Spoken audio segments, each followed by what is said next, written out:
在此次布林肯的演讲中，台湾问题被单独重点论述。在谈到台湾问题时，他重申美国一中政策不变，不支持台独。此前，美国总统拜登在访问日本时声称，美国将会协防台湾，引发舆论哗然。为此，布林肯在此番演讲中还特意提及拜登的讲话，帮拜登再次澄清美国对台政策不变。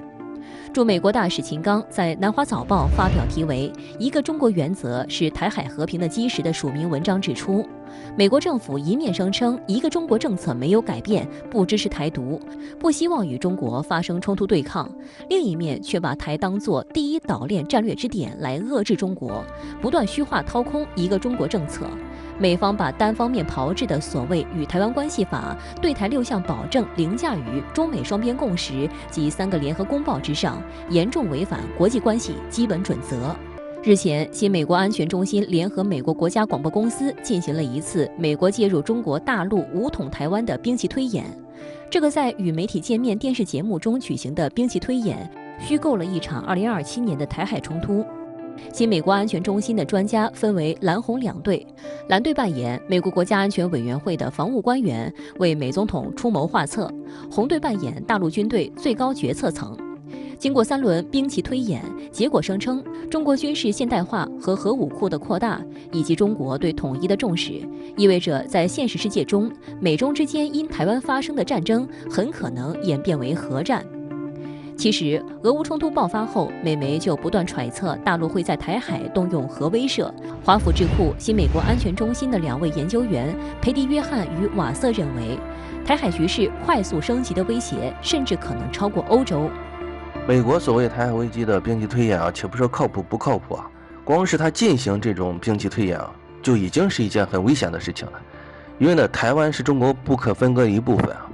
那台湾问题呢，是中国的内政啊。跟美国有什么关系啊？美国为什么要去进行这样的兵棋推演呢？那这就是在对中国内政呢进行严重的干涉嘛。就光从这个行为来看啊，就说明美国呢是居心不良啊。其目的啊，我认为有3个：一是制造大陆军事威胁论；二是鼓动台湾当局无底线的购买美国军火；3是通过不断炒作台海危机，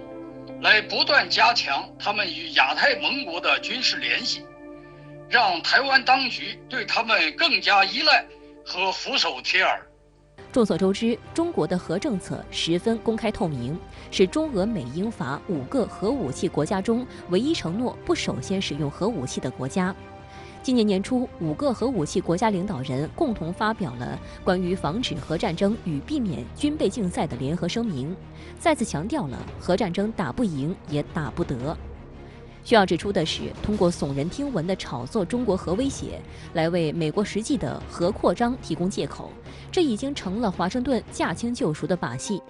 根据拜登政府近期提交的2023财年国防预算草案，美国核武库维护和升级预算达到344亿美元，远高于2022财年的277亿美元。美军官员罔顾事实，无端炒作所谓中国核威胁，其目的无非是为其自身核力量发展寻找借口，维持和强化其全球霸权。美西方智库近年来的确使得瞎猜武统成为了作文比赛。实际上，此类剧本早在冷战时期就已大行其道，只不过如今的主角由苏联换成了中国。美国前国防部长卡特去年在参加兰德集团举行的在线研讨会时，对这类兵棋推演进行了嘲讽，要美国人停止那些白痴做的战争推演。卡特称，一些退休上校每个周末都在玩这种兵棋推演，是非常幼稚的武力游戏，一点都不现实。他以 It Pieces 对此表示轻蔑，称这种做法不利于美国利益，并不真实。美国知名的台湾问题专家葛莱仪曾经表示，美国需要长久慎重地思考如何加强威慑。他强调，我们清楚地知道什么能威慑中国，什么会激怒中国吗？答案是不，这是一个危险领域。葛莱仪去年6月还曾在向美国国会参议院军事委员会就美国对华竞争战略作证时发出警告，如果美国放弃对台战略模糊，转向无条件承诺保卫台湾的战略清晰，可能激发而不是阻止北京对台行动。日前，美国前国务卿基辛格在瑞士达沃斯举行的世界经济论坛上对台海问题发声，称美中需要避免将台湾问题置于双方紧张外交关系的中心。